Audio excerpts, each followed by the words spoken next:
नमस्कार, आप देख रहे हैं सच की आवाज़ वेब न्यूज़। मैं हूँ आपके साथ शशांक मिश्रा और मैं मौजूद हूँ हरदोई जिले की संडीला तहसील के कोठावा ब्लॉक के पेरुआ ग्राम में, जो किसी समय में एक रियासत हुआ करती थी और हम वहाँ के राजमहल में खड़े हुए हैं, जिसको गढ़ी के नाम से जाना जाता है। आइए हम वहाँ के जो कुँवर साहब हैं, उनसे आपका परिचय कराते हैं और इस ऐतिहासिक जगह के बारे में भी जानते हैं और इस क्षेत्र के विकास के बारे में भी बात करते हैं। सर, बहुत-बहुत स्वागत है आपका। क्या नाम है सर आपका? ओम कुमार सिंह जी। सबसे पहले हम जानना चाहेंगे जिस रियासत में हम खड़े हुए हैं, इसका इतिहास कितना पुराना है और इसके विषय में कुछ और बातें हम आपसे पूछना चाहेंगे कि यहाँ पर जो है एक मंदिर भी बना हुआ है काफ़ी पुराना। सबसे पहले तो हम उस बात पर आते हैं कि ये रियासत जो है ये कितने साल पुरानी सौ 1857 की जो गदर हुई थी, उसमें यहाँ से लोगों ने यहाँ से पार्टिसिपेट किया था, उस गदर की लड़ाई में। नाना साहब भी यहाँ आ चुके हैं और यहाँ आके रुके और फिर नेपाल के जंगलों में चले गए। वो सारा रिकॉर्डेड है हिस्ट्री में। 1857 की गदर की लड़ाई में यहाँ के ठाकुर गुलाब सिंह थे, जो यहाँ के मतलब जो यहाँ की सेना का संचालन करते थे और इस रियासत को देखते थे, क्योंकि यहाँ पे जो हमारे ग्रेट ग्रैंडफादर थे, वो बहुत छोटे थे उस समय। इस तरह से रियासत का एक आपको मैंने ब्यौरा दे दिया। महाराज का नाम क्या था? उनका गुलाब सिंह, ठाकुर गुलाब सिंह के नाम से जानते थे। और हमारी ग्रेट ग्रैंड मदर है रानी दलेल कुंवर साहब, जिन्होंने ये मंदिर बनवाया। उनके नाम से रेलवे स्टेशन भी है, जो बालामऊ और संडीला के बीच में एक रेलवे स्टेशन पड़ता है, दलेल नगर स्टेशन के नाम से, वो उन्हीं के नाम से बना। ये मंदिर बना है 1960 में, उन्होंने ही बनवाया था। और कनक भवन के तर्ज पे बना है, अयोध्या के कनक भवन के तर्ज पे बना है। 1960 से बनना शुरू हुआ था, 1911 में कंप्लीट हुआ था। और इसमें पंचदेव की स्थापना की गई है इस मंदिर सर एक में। राम चीज़ दरबार है, मेन तो राम दरबार है। और उसके बाद दुर्गा माँ का है शिवालय, उसके बाद गणेश जी का है, सूर्य देव का है, और फिर यहाँ पे एक भोलेनाथ विराजमान है। तो ये 5 इस तरह से पंचदेव की स्थापना की गई। मेन शिवालय 5 शिवालय का मंदिर है, ट्रिपल स्टोरी है, 3 मंजिल में बना हुआ है। सर एक चीज़ और जानना चाहेंगे कि जब इधर के क्षेत्र में हम आए तो यहाँ पर जो विकास की एक धारा है वो बहुत ही ज़्यादा दिखाई दी, उसके विषय में आपसे कुछ पूछना चाहेंगे। कैसा है विकास इस जगह का? यहाँ पे बहुत बहुत अच्छा तो नहीं कहेंगे, सरकार की तरफ से यहाँ पे देखना चाहिए। यहाँ पे हमारे सांसद महोदय और हमारे जो विधायक हैं क्षेत्र के, डेवलपमेंट चूँकि उनके माध्यम से होता है, तो उन लोग को आके डेवलपमेंट का देखना चाहिए। रोड की व्यवस्था ठीक नहीं है। नहर जो जब आना चाहिए नहर को, तब नहर नहीं आती है, और जब नहर की ज़रूरत नहीं होती है, तो पानी ओवरफ्लो कर जाता है, जिससे किसानों को बहुत नुकसान होता है। जिस सड़क से सर हम आए हैं उस सड़क पर मैंने आपसे व्यंग्यात्मक तरीके से बात की थी कि विकास की धारा बहुत ज़्यादा बहती है। उसका जस्ट अपोज़िट है, वो सड़क जब हम आ रहे थे तो ये लग नहीं रहा था कि ये राजकीय राजधानी क्षेत्र घोषित हो चुका है जिला हरदोई भी। उसके बावजूद जो सड़क थी उसमें इतनी ज़्यादा जर्क थी, ये लग नहीं रहा था कि धरती पर बनी हुई सड़क है। मैं आपको बता देता हूँ, 15 किलोमीटर की ये सड़क है, जो बालामऊ से लेके और इधर आपके संडीला निमिषारण मार्ग को जोड़ती है। ये 15 किलोमीटर का रोड है पूरी, जिसमें 5 किलोमीटर, जहाँ आप खड़े हैं बेरवा गढ़ी से 5 किलोमीटर आगे आप जाएँगे तो मेन रोड पे पहुँच जाएँगे। ये रोड बहुत खराब है, डामर पड़ा हुआ है लेकिन बहुत खराब है। इसमें चल नहीं सकते आप ठीक से, है ना? और इसी तरह जब आप बालामऊ की तरफ यहाँ से जाते हैं, जो कि 10 किलोमीटर पड़ता है, उसमें 4 किलोमीटर तो रोड ही नहीं है। जी हाँ, रोड ही नहीं है। उसके बाद हथौड़ा से बालामऊ के लिए तकरीबन 6 किलोमीटर का जो है वो प्रधानमंत्री योजना में जो रोड बनी है, वो थोड़ी-सी ठीक है। निशानी के तौर पर रोड। वो थोड़ी-सी ठीक है। तो कुल मिला के यहाँ जो रोड है, यहाँ के लोगों को इसमें बहुत दिक्कत होती है। और दूसरा, यहाँ पे स्टेट रोडवेज़ की बस चलती है, जो यहाँ से दिल्ली जाती है। सवेरे जाती है, शाम को आती है।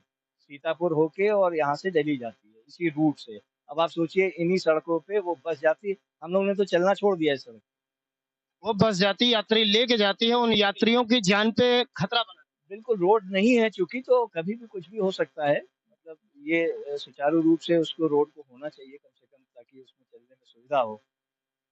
जनता को भी और परिवहन को भी। और एक चीज़ और जानना चाहेंगे, एक बड़ी ही ऐतिहासिक नगरी पड़ती है यहाँ से, कुछ ही किलोमीटर की दूरी पर है, कम दूरी पर है नैमिषारण्य, जो 30 किलोमीटर दूर है यहाँ से सिर्फ नैनीताल। उत्तर प्रदेश के मुख्यमंत्री जी का ड्रीम प्रोजेक्ट भी वहाँ चलता है।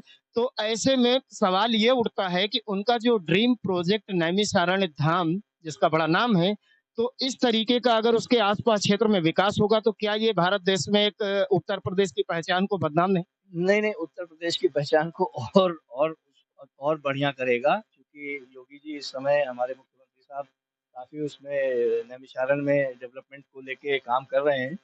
लेकिन हमारा विचार है कि ये क्षेत्र छूटा हुआ है, जो कि 30 किलोमीटर दूर है। संडीला से हम लोग 20 किलोमीटर पे हैं, नैमिषारण्य से हम लोग 30 किलोमीटर पे हैं और इधर कोथावा से हम लोग 10 किलोमीटर पे हैं। ये जो बीच का क्षेत्र है, जिसमें आपका कोथावा ब्लॉक पड़ता है और ये जो बेरवा ग्राम सभा की ज़मीन है और जहाँ पे ये नमरी गाँव है, नमरी गाँव बोलते हैं बड़ा गाँव, 5,000 से ऊपर की आबादी। तो बड़ा गाँव है, लेकिन यहाँ सुचारू रूप से कोई भी सुविधा नहीं है, स्पेशली चलने की। सर, एक आखिरी सवाल, अब आपका जो जिला हरदोई है, ये राजकीय राजधानी क्षेत्र यानी एससीआर भी घोषित हो चुका है, तो आने वाले समय में क्या उम्मीद लगती है, एससीआर घोषित करने से या यहाँ पर वास्तविक विकास करने से विकास? देखिए, वास्तविक विकास करने से होगा, किसी चीज़ की घोषणा करने से नहीं होगा। लेकिन मुझे लगता है कि अगर घोषणा की गई है और जब वो एक्वायर करेंगे, उसको मार्क करेंगे, तो उसका डेवलपमेंट करेंगे। जैसे एनसीआर में हुआ, उस तरह से एसीआर में भी होगा। लेकिन डेवलपमेंट के नाम पे अभी यहाँ पे बहुत पिछड़ा इलाका है। बहुत पिछड़ा इलाका है ये, आप सुन रहे हैं कुंवर साहब के ज़बानी।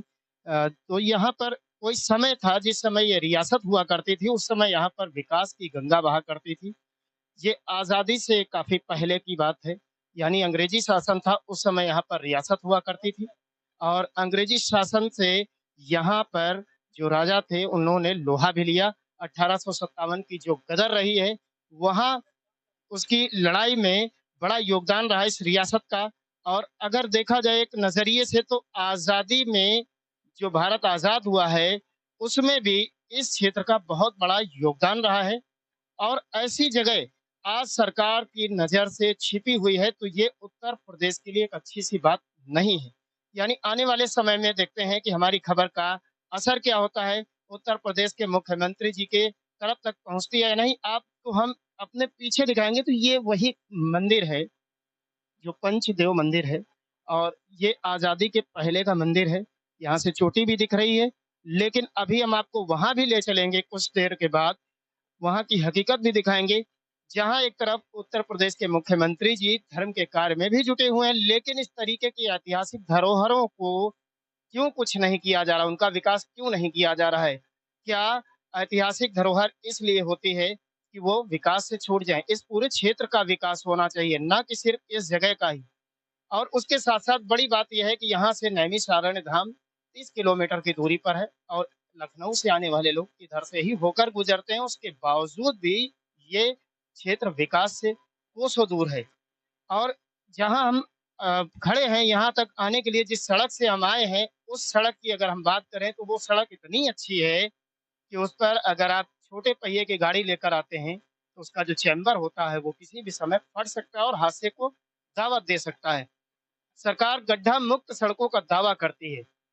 लगातार आपने सुना होगा उत्तर प्रदेश के जो मुख्यमंत्री जी हैं, उनके मुँह से सुना होगा गड्ढा मुक्त उत्तर प्रदेश। लेकिन जब हम हकीकत में निकलते हैं उत्तर प्रदेश के ग्रामीण इलाकों में, तो ख़ास तौर पर देखा जाए, तो गड्ढा मुक्त कहीं नहीं दिखता है। और भाजपा के ही एक प्रधानमंत्री थे स्वर्गीय अटल बिहारी वाजपेयी जी, जिन्होंने हर गाँव को प्रधानमंत्री ग्राम सड़क योजना से जोड़कर गाँवों तक डामर रोड बनवाई थी। ये उनका बहुत अच्छा कदम था, लेकिन वर्तमान की अगर हम सरकारों को देखेंगे तो उनके भी सपनों पर पानी फिरता हुआ नज़र आ रहा। प्रधानमंत्री ग्राम सड़क योजना के अंतर्गत बनी हुई कई सारी ऐसी सड़कें हैं, जिन पर दोबारा आज तक रिपेयरमेंट हुआ ही नहीं। ऐसी चीज़ों के को हम हमारा दिखाने का सिर्फ़ लक्ष्य यही है कि जो सरकार दावा करती है, वो उतना विकास करके उन चीज़ों को बराबर विकास करती रहे और जनता को सहूलियतें देती रहे। कैमरामैन राहुल के साथ मैं शशांक मिश्रा, सच की आवाज़ वेब न्यूज़।